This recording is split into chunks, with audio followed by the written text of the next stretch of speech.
Nós agora com este, eles é aquele preparado que vocês veem ali, nós depois desfiamos, tiramos os ossos e a pele e vamos trabalhá-lo para as empadas e para os cabés. Portanto, nós também utilizamos, vamos com a costeleta e com a costela, parte do lombo, nós vamos temperar com sal, pimenta, alho e banha e vamos confitar. Confitar é o quê? É colocar um produto, seja ele peixe ou carne ou um legume, em baixa temperatura dentro de uma gordura. Eu aqui vou utilizar a banha, mas podia ser azeite, por exemplo. Né? Outros tipos de óleo, eu não uso só por óleo de amendoim. Isto é muito simples, falta uma colher.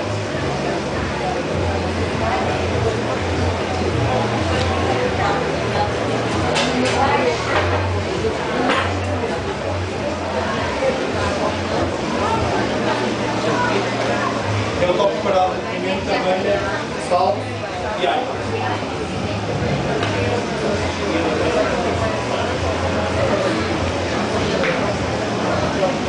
Portanto, baixa temperatura é o quê? É nós colocarmos em casa, devemos colocar no forno a 80 graus, deixar de noite, por volta das 11 da noite, outro dia quando levantarmos às 8 ou 9 da manhã, retiramos o tabuleiro do forno e ele está confitado.